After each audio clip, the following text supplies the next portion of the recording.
So, so welcome back. Many of you will have heard of the great Kabbalist and professor of Salamanca University, Luis de Leon, who was a converso, who was the great professor of Hebrew at Salamanca University. Anyway, because of that, he got on the wrong side of the Inquisition. He was giving a lecture in Salamanca University and he was arrested halfway through the lecture. And then he was held in the Inquisition's pleasure for several years. And a very smart fella, and he managed to not get executed, and he got out. And so he went back into the lecture hall. And of course, everyone came into the lecture hall. What's he going to say? And he came up and he said, as I was saying before I was interrupted, continued the lecture. So as Jo was saying before she was interrupted. Thank you. Well, what I hope I was saying before coherence departed from me was that with Teresa's teaching on the potency, potency of the here and now, and her emphasis on doing what you can with the immediate companions who surround you and not worrying too much about the wider implications, leaving that aspect to God. That with her emphasis, that emphasis of her teaching, Teresa is combining that age-old sensitivity to place that we find in Carmelite tradition with that sensitivity to the holy mountain of Mount Carmel, with this new appreciation of the power of the particular. So in Teresa's vision, not only Mount Carmel, but now every Carmelite place becomes a place of potency for the Carmelite. Every locale becomes a place of apostolic mission and salvific endeavour for us.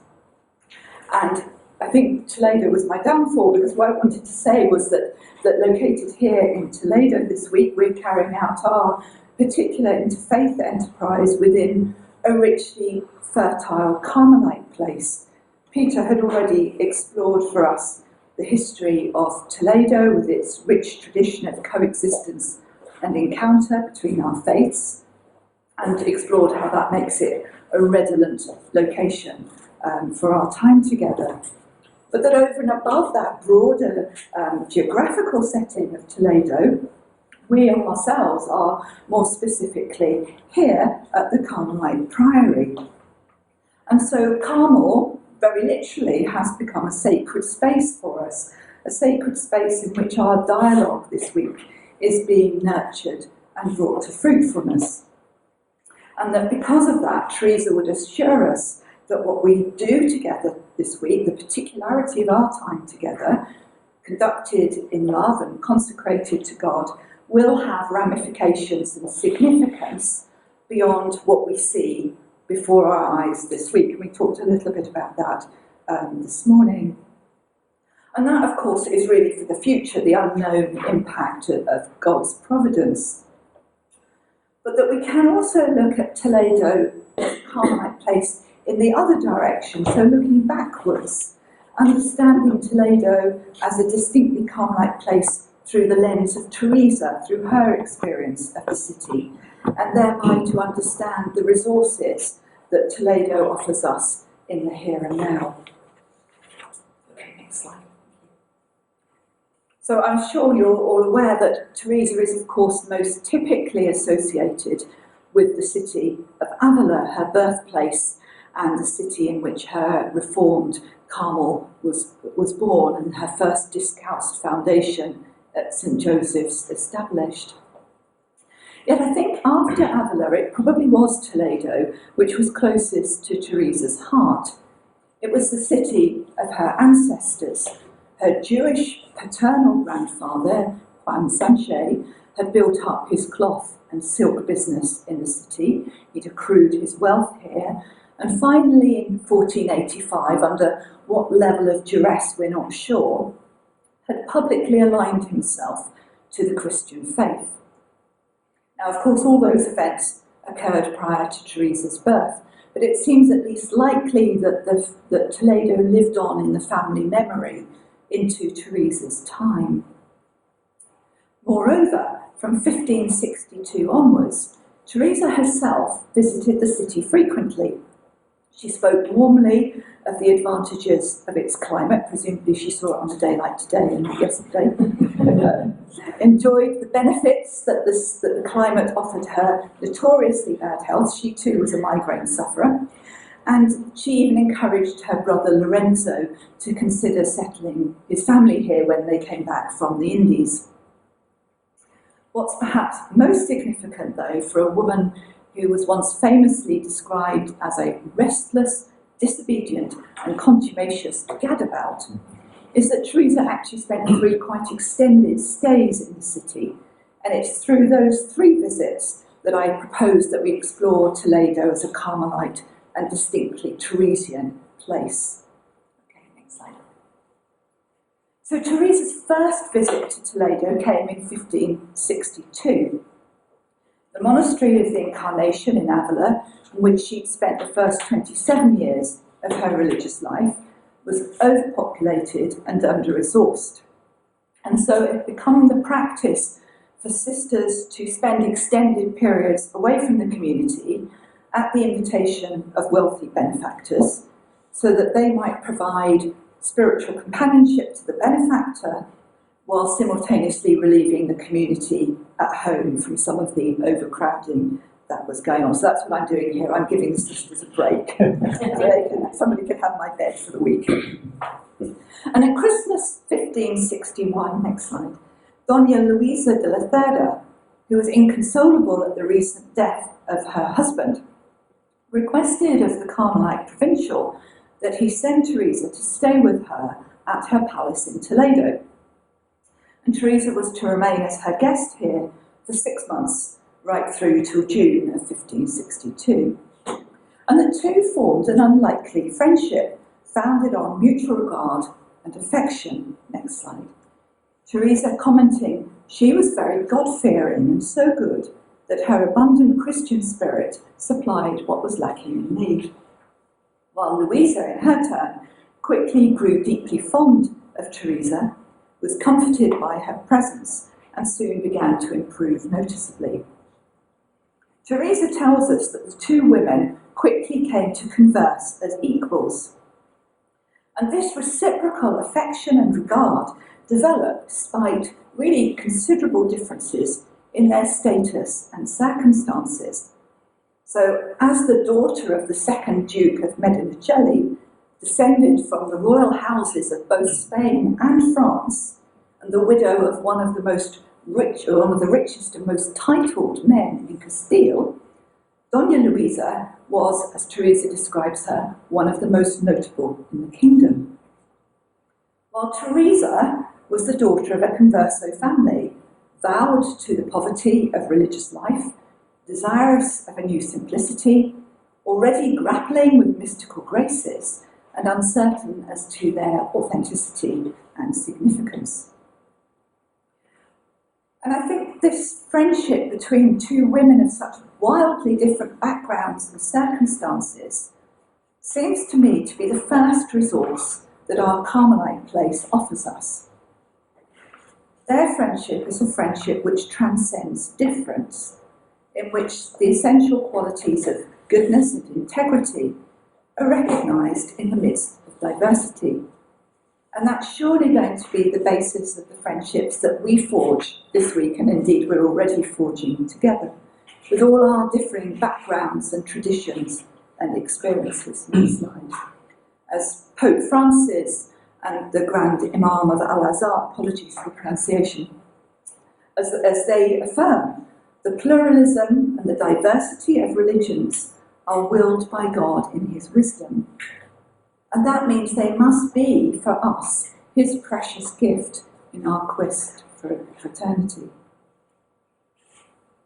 Okay, next slide. During this 6-month visit, Luisa de la Cerda's Grand Palace became for Teresa not only a place of friendship, but one of dialogue too. While here she was reacquainted with Father Garcia de Toledo, a Dominican priest who she first known back in Avila when he was sub-prior at the Dominican monastery there. Sub-prior in 1555.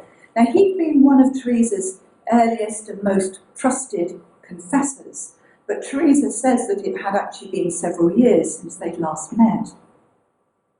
Father Garcia happened to come to Toledo while Teresa was here, and the two entered into a deep spiritual friendship. He reassuring her about the mystical graces she was experiencing, and she urging him to dedicate himself to a greater depth of prayer and love of God.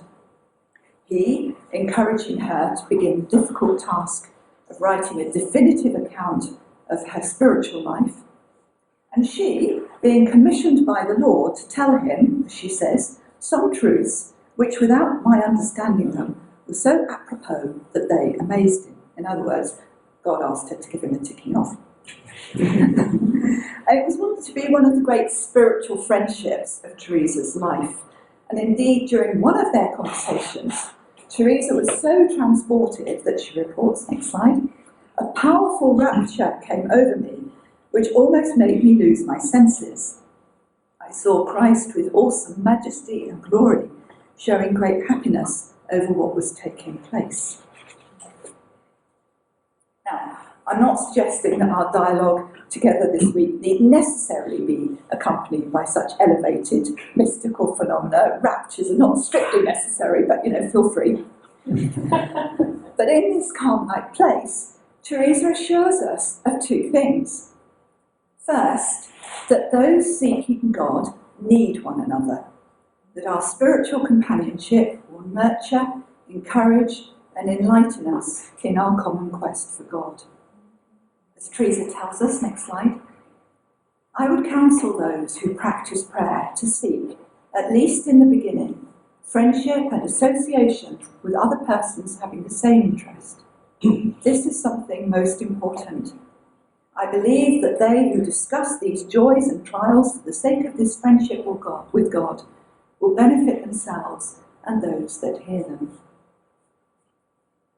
And secondly, Teresa's Toledan experience reveals that such converse is not simply for our benefit, but that it brings joy to God, that he delights when his children come together to speak of him. And though unseen and unheard, he is powerfully present among us. Next slide. So she says, thus he told me, so this is Christ speaking to her, thus he told me, and wanted me to see clearly that he was always present in conversations like these, and how much he is pleased when persons so delight in speaking of him. And I think that maybe speaks to some of the conversation we started this morning about our spiritual conversations this week. Now, dialogue is, of course, more than the rehearsing of shared views between like-minded friends. We've already noted that gift of plurality and difference. And I think we may, this week, need to be stretched and challenged by the ideas and the convictions to which we're exposed during our conversations together. And that, of course, was Teresa's experience too.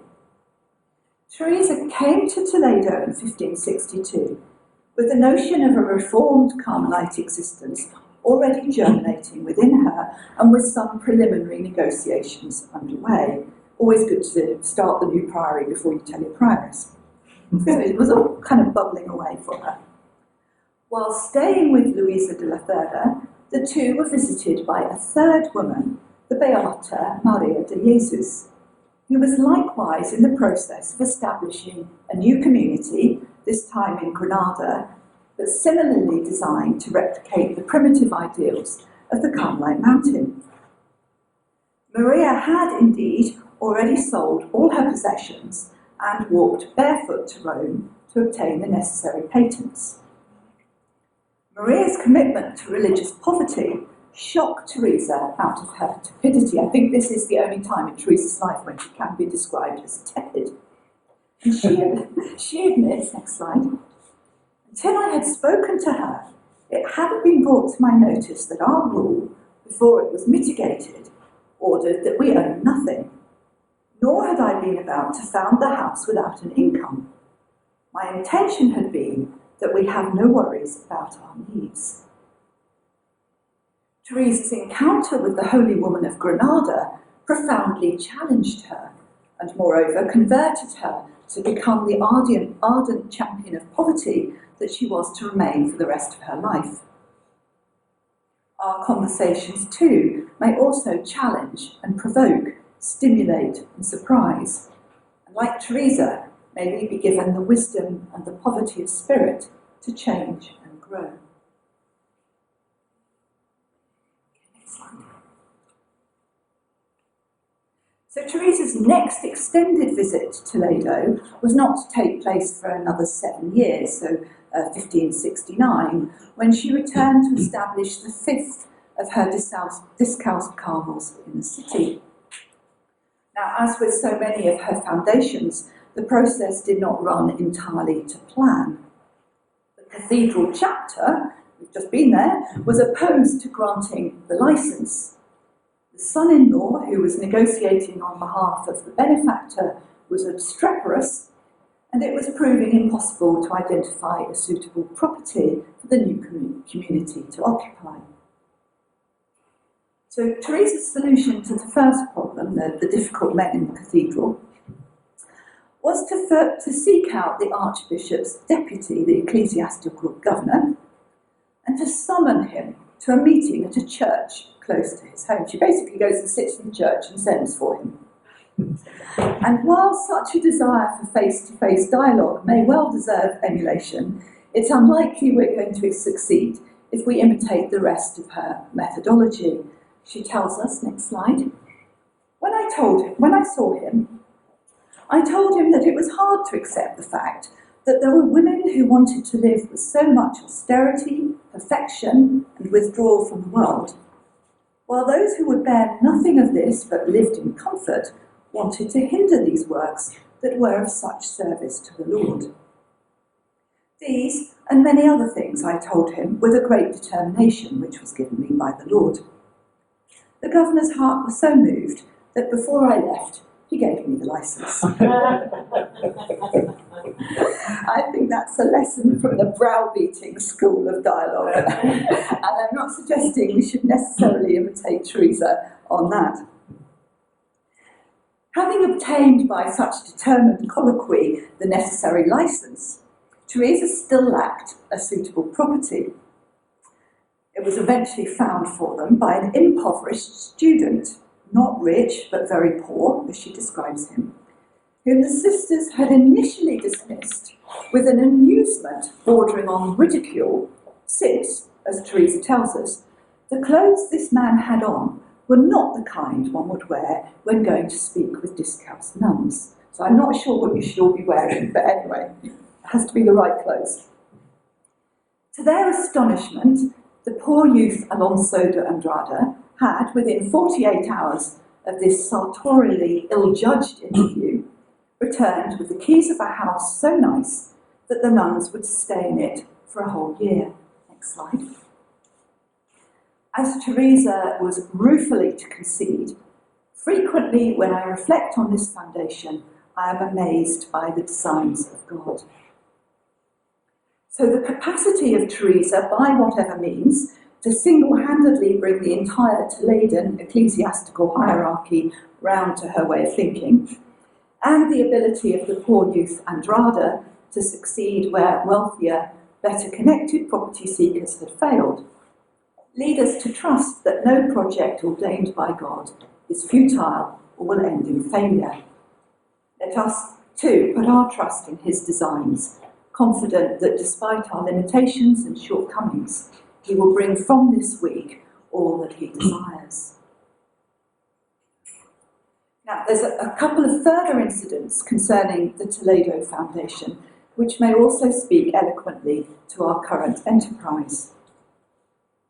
Having rented the newly found property, it became necessary to occupy it immediately, and the sisters, together with Andrada and a collection of workmen, arrived at dusk of the same day and spent the entire night getting everything ready.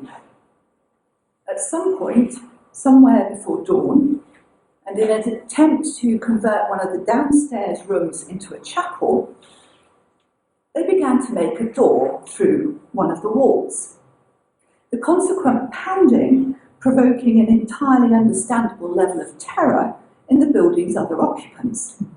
A group of women, who Teresa tells us were both still in bed and blissfully unaware of the new tenancy arrangements and the nocturnal Carmelite endeavours proceeding around them. In a subsequent moment of contrite reflection, Teresa comments, next slide, "Afterward, I realised how poorly we had proceeded. I sincerely trust that our time together won't be marked by such inadequate regard for one another's sensitivities, but may we each bring to the table the humility born of Teresian self-knowledge and the contrition born of the need to seek forgiveness for the hurts and injustices that each of our religions has over the centuries wrought on the other." Next slide. A final incident from this visit to Toledo similarly bears relating. Flushed with the successful outcome of her dialogue with the governor, but still lacking at this point a property, Teresa did what all women did and went shopping. She had, as she estimates, 3 or 4 ducats to her name, and she says, "With these, I bought 2 paintings done on canvas, for I didn't have anything with an image to put on the altar, 2 straw mattresses, and a woolen blanket." It was March, after all. I love this insight into the workings of a saint's mind, the combination of the religious and the rational, the sublime and the sensible, something to stimulate devotion and something to ensure a decent night's sleep. May our time together similarly be a time of the profound and the practical. May we meet in our common search for God's meaning, but may we also rejoice in more down-to-earth details over our meals, in our visits, in our relaxing together over Jason's beer. Amen. Okay, next slide. Teresa's final extended visit to Toledo came in the year 1576, and now the city became for her a crucible of suffering. In December of the previous year, Teresa, in Seville for the establishing of a foundation there, was denounced to the city's inquisitors, while the growing ill-feeling, confusion, hurt and general muddle within the Carmelite order finally spilled over, and the general chapter ordered her to suspend all her founding activity and retire to one of her monasteries in Castile. Teresa arrived in Toledo in June 1576 and was to sojourn in enforced inactivity in the city for just over a year, although it would then be a further 2 years before she could resume her founding mission. For now, the future of her Discalced initiative hung in the balance.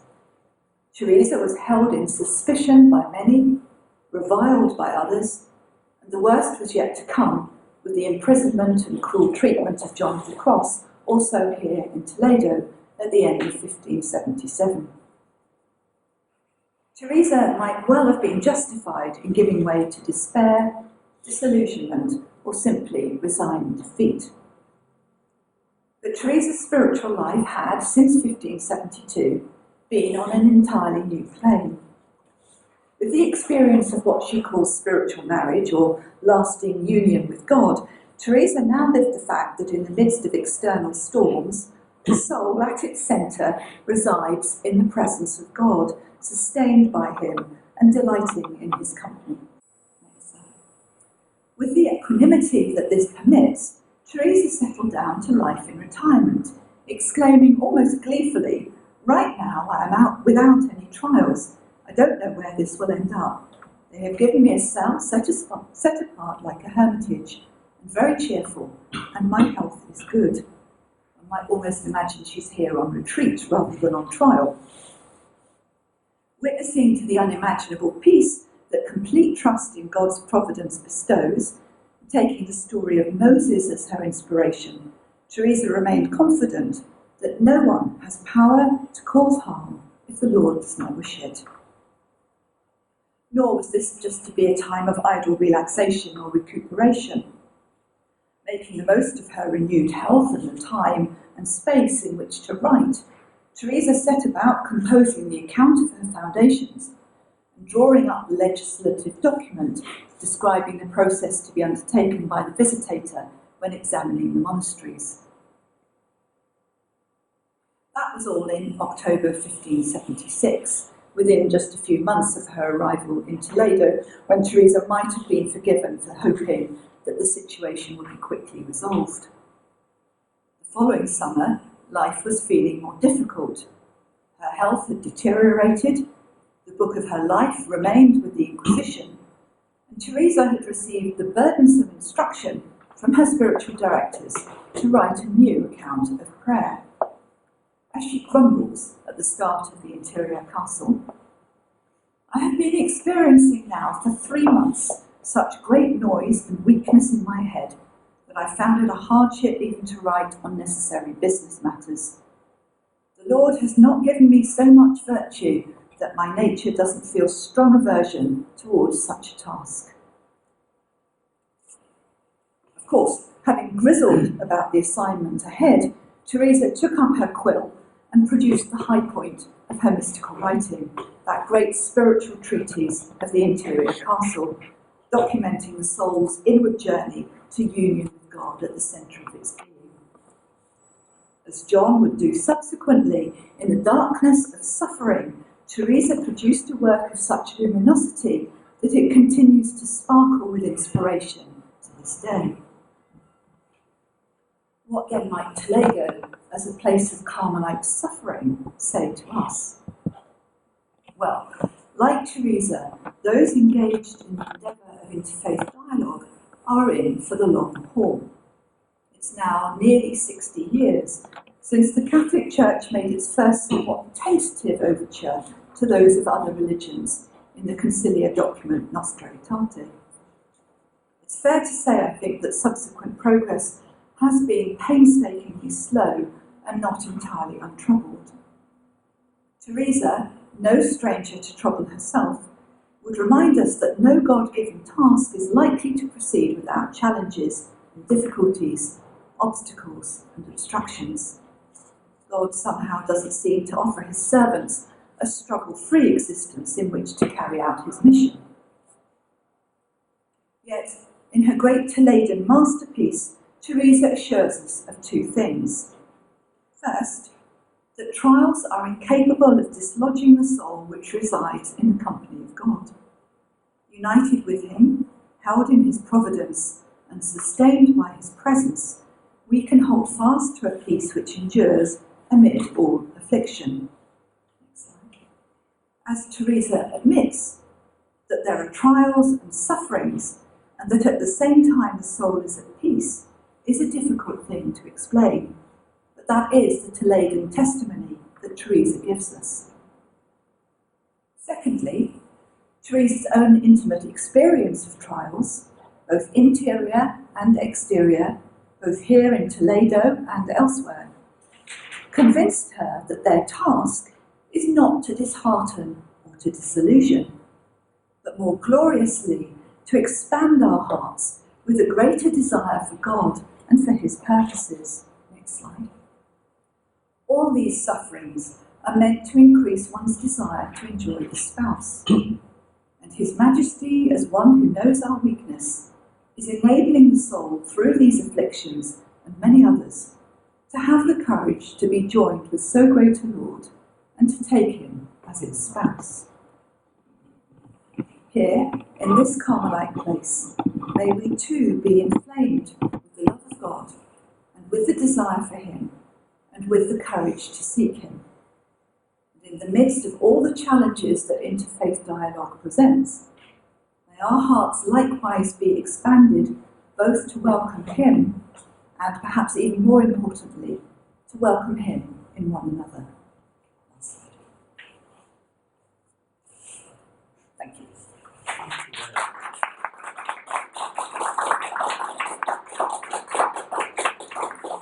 Joanne?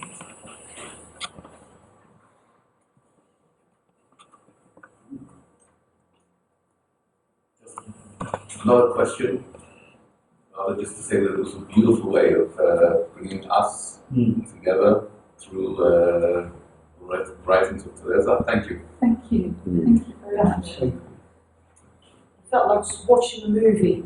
Even though there wasn't a movie going on, that's what it felt like. It was just playing off in my mind with you telling it.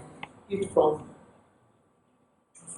Yes, I just wonder if it's an anecdote that is rooted in any historical source, that when Teresa was having one of her terrible trials, and she was somewhere in Spain and it was terrible weather, and the coach was it's well known.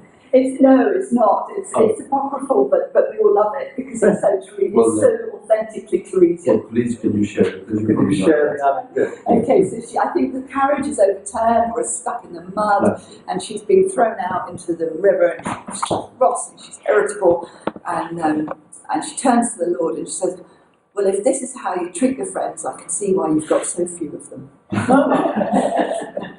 Well, what I've heard is probably even more apocryphal, but I heard that she was calling out to God and saying, "Oh Lord, why are you treating me like this?" And he says to her, "This is how I treat my friends." And she says, "No wonder, Lord, you have so few." Equally good. I think that is dialogue between the two of them is so authentic. She's constantly having a go at him. There's a great book which has about 150 apocryphal stories attributed to Teresa of Avila. One of which is, "You have no hands on earth now except mine," which is she never said either. Well, so let's give you one more round of applause.